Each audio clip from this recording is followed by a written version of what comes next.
It's truly remarkable that this still exists, and we are really like a family. I always said that we are children of Abraham, Isaac, Jacob, Sarah, Miriam, Ruth, Jews, whoever they are, whether traditional, conservative, Chabad, Reform, secular, we are all one family. And the fact that we are innovative and we do not assimilate that easily, this is what unfortunately causes resentment from other peoples, that we are different and we remain to be different. And this, of course, also brings one back to Chabad, who are in my opinion, the evangelists of our Jewish faith. They are not extremists like the Hasidim, who have their own way of approach, but they are open house. They accept everybody. In fact, they accept even, I'll tell you the story, where you have two men who are Jewish, their mothers are not Jewish, but still they accepted them to participate in the Shabbat. To give you some background, I'm, like many of you, a wandering Jew. We originally, I'm sure many of you as well, you start with Spain, the persecution, and then the expulsion, Morocco, Turkey, and then we landed up in Aleppo, Syria, which is one country. Well, I've been to Damascus, but never to Aleppo. And there we were for many years. And then there was a malaria in Baghdad, and those days, Baghdad, Damascus, and Cairo were the three centers of learning, of Jewish learning. So there was an SOS, and along is our ancestors. His name was Sadqa Hussein, because they kept a Muslim name as a second name. And he became the chief rabbi of Iraq, and for 40 years. But then, as a family, we moved to India. I'm born in India. My son Yossi is born in India, and Ruth as well is from India. And Singapore, Perth, wherever. And again, to show the unique distinction of our Jewish people, that we are unique, is that by chance, maybe, my cousin David Marshall became the first chief minister of Singapore among 80%, 85% Chinese and Muslims. So this is our character, which of course brings me to the story of Gaby Holzberg. Gaby was Chabad, typical Chabad, and I'm sure many of you have heard a lot about Chabad and what they do, and the fact that they welcome Jews from any denomination. And I was living in Singapore, and at that time I decided that, as I still had my organization in India, because we used to represent Unilever in India at the time, that I decided to come back. So the rabbi in Singapore said, please take care of my friend Rabbi Gaby Holzberg, who's just moving to Bombay. I said, sure. Sure. So he arrived in December 2003, like 2 weeks after I arrived. Hotel room, bed one side, curtain in between, and his table and books, little baby Mendy, the pram. Tough conditions. But he had chutzpah. That's what they all have. And duly married. Just the child is about, I think, 9 months old maybe. And he decided that he wanted to kosherize the community. So, tells me one day, and I was very close to him. I must have been with him about 500 times, all the time he was there. And Bombay is an island that's connected with the mainland, however. And probably many of you know that Bombay was Portuguese and given as a wedding present to George III, which goes way, way back.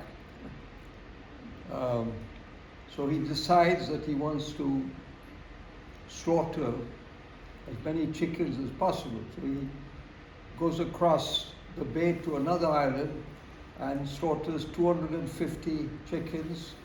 I said, where's the scope for freezing? He said, well, don't worry, I've got a big freezer.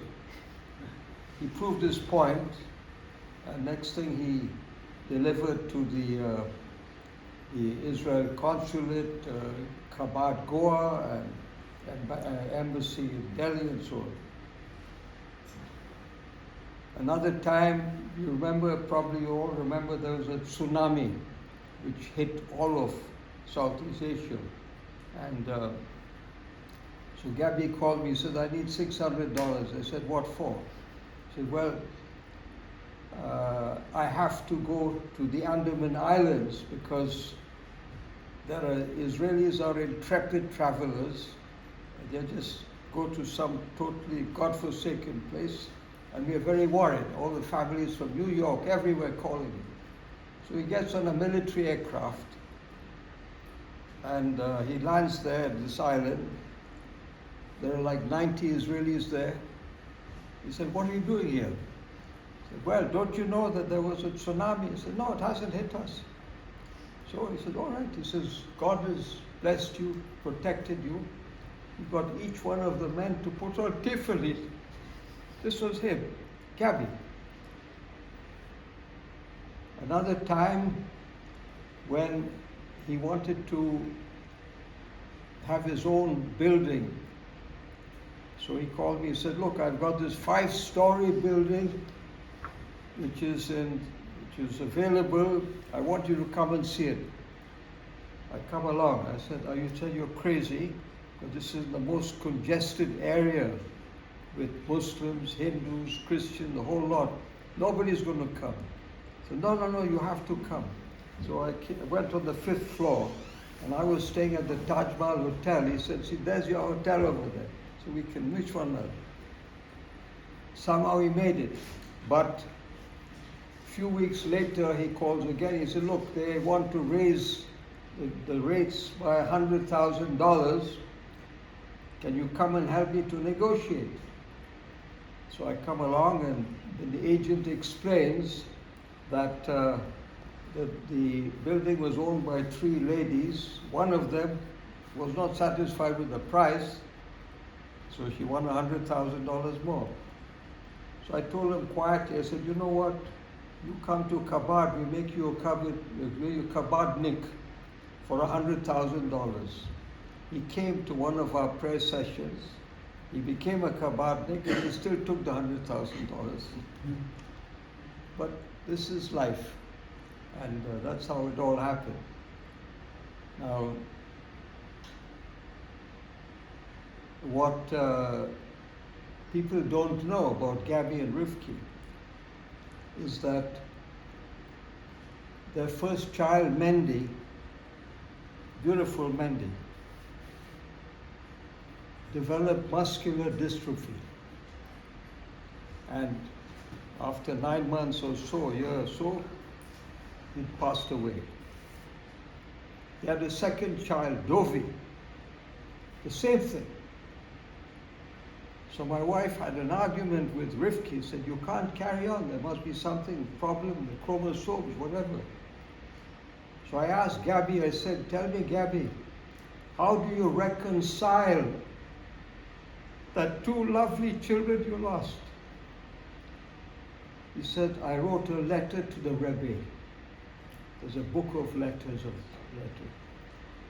and it told me that Mendy had not completed the term of his previous life, so he had to come back to earth. And then he would return. Same thing with David. And you know, that's a belief. Once you have that kind of belief, it's like in any religion, whether the Muslim religion, whatever, they believe, and that's it. I believe in God, and we all believe in God.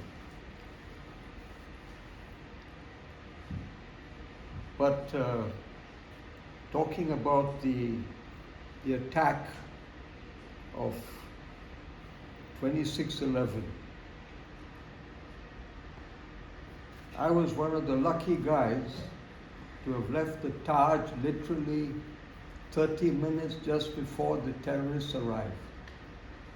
When they arrived, first thing they asked, the reception, he said, "Can you tell us who are American visitors and who are Israeli visitors?"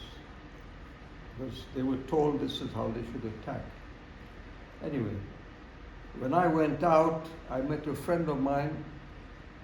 He went in, he got killed with his family. I went out and for dinner with the Israel Consul General and some other people. This was a 4 days affair. 186 people were killed in various hotels, railway station. It was a massacre. It was so well organized. But what I have to tell you is that we used to have regular dinners every Friday night, like I'm sure you have here. And it was a rectangular table. And I usually used to sit next to Gaby to find out how he upset the local head of the community, because they were conservative and they felt he was encroaching on them. And but eventually they got together, so much so that every Shabbat service he was conducting the parasha and haftarah. So on one of these evenings we had this dinner. There were two men there who said that they were Jewish, but their mothers were not Jewish. So according to halakha, they're not Jewish, but nevertheless, he took them, as he should. The same evening, Rivke was telling my wife, she said, "I feel very uncomfortable because one of these men was found on the 4th floor of this building." And she asked him, "What are you doing here?" He said, "Oh, I'm sorry, I lost my way." He was one of them who came back to do his damnedest. So what happened was that we were with the Israeli Consul General, as I was saying, and we thought it was a gangland fighting going on, but then we realized that Chabad House was being attacked. So 2 of our security people were sent out there to see what they could do, because they would probably find ways and means. As they got near to the building, some people saw them, jumped on them thinking they were terrorists. So the next thing is, these 2 guys, they ended up at the police station. And people were coming in, cut, wounded, damaged, whatever. And I still remember, and I will never forget, that we were all trying to reach Chabad. And I finally got him on the mobile. And I said, "Gaby, we've sent Shalom is on his way to help you to retrieve." He said, I can't talk. The next thing we heard, screaming, shouting, shooting, and Rivke was killed instantly with her unborn baby. Gaby, I don't know, for some reason it was like another day. Maybe they were trying to harass him or trying to torture him, I don't know. And Moishe and Sandra, while the Black Cat forces were on the top floor, they had to come in by helicopters, and they were engaging the terrorists. She somehow, because she had locked herself up, the maid, on the ground floor as soon as this happened, and little Moishe was roaming around. Somehow, I don't know how it happened. And she whisked him off and saved him. But this was the experience we had. And there was one lady who had come in from Mexico. She lost her husband, and for some reason she came to Mumbai to take shiur with Rabbi Gaby, because she wanted to go to Israel, where she had her 3 daughters in Israel, and she wanted to know more about our Judaism and our religion. And she came that night to wish him goodbye. And she was one of them who was killed. And I have a tape where the terrorist is on the mobile to his handlers in Islamabad. And he said to them in Urdu, he said, I have these 2 women, there were 2 women there, back to back, hands tied. How do I shoot them? Because you never shot anybody, no woman anyway, in cold blood. The shooting, when you spray, you don't even see who you're killing. So he said, Allah Akbar, and the virgins will be waiting for you, you're doing marvelous work. So he just shot them on the back of the head.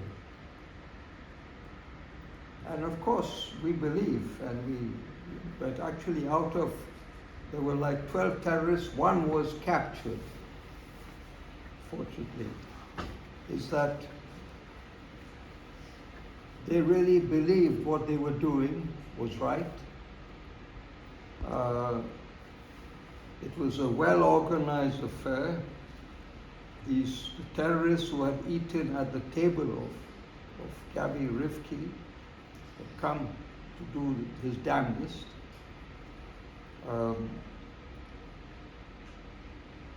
But what was more heartbreaking, you can imagine, we have the grandparents, Shimon and Judith, came from Israel, and since I was so close to the family, I picked them up and took them where we could collect the bodies. We had Zakah. Zakah does a fantastic work. These people are wonderful people, and to collect the pieces. So we arrived in the synagogue for the service, and I must say it was well attended by all the consul generals of so many countries, Germany, Poland, the whole bank shoot, to pay respect. And little Moishe came to the table, and that was the first time he spoke. He's only 2.5. He said, Imma, Imma. It broke us all. It really broke us. But, Gaby is Gaby and Rivke. He's now buried in the Mount of Olives. Moshe is a nice, strapping young man. I see them often. Not enough. He's, of course, been manipulated, if I may say this, by Netanyahu, but it's one of those things. This is life. He's studying now in Bnei Brak. He's an authority on some subjects. But what to conclude is that Gaby was there from 2003 to 2008, almost 5 years. In the 5 years, he created an impact that's even felt today. There's a Rabbi Israel who's doing a wonderful job, and Chabad is in Delhi, Chabad is in Goa, Chabad is now in I think Bangalore, Bangalore. And as I said, Chabad accepts everybody, accepts all our people. And we are survivors, we are democratic, we believe in good and evil, and we are the conscience of the world. That's what we are facing today, because we are different, because we wish to be different.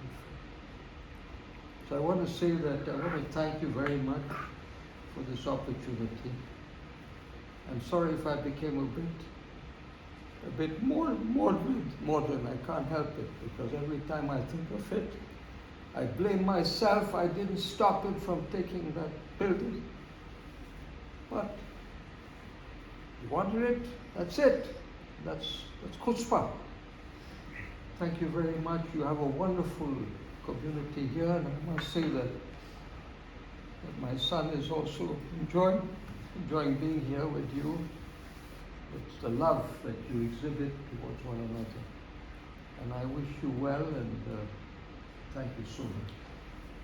Thank you.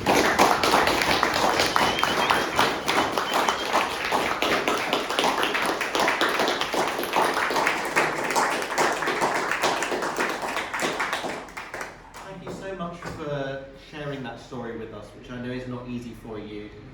And it's important for us to hear as well. On Thursday, this building was open for about 15 hours for the public to come in and vote.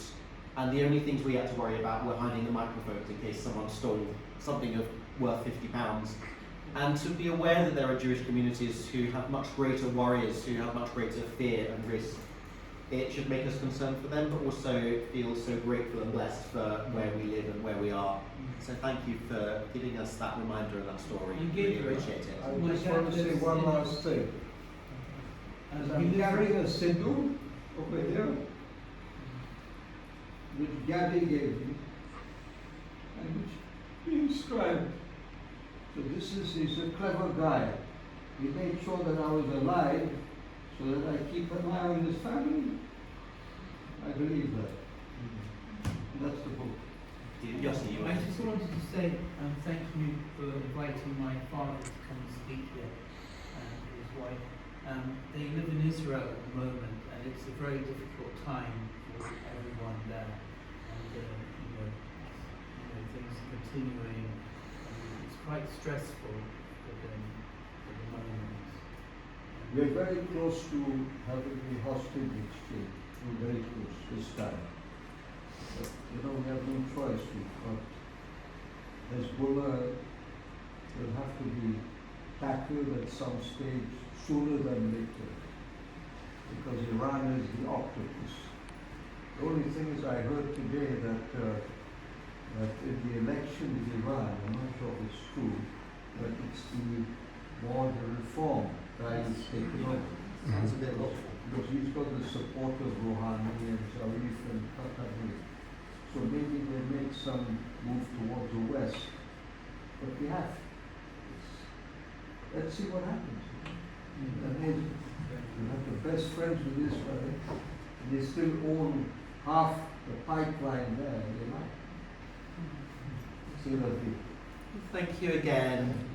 Those who are going to stay for Exploring Judaism, please stay. Those of you who would like to leave, there is no discredit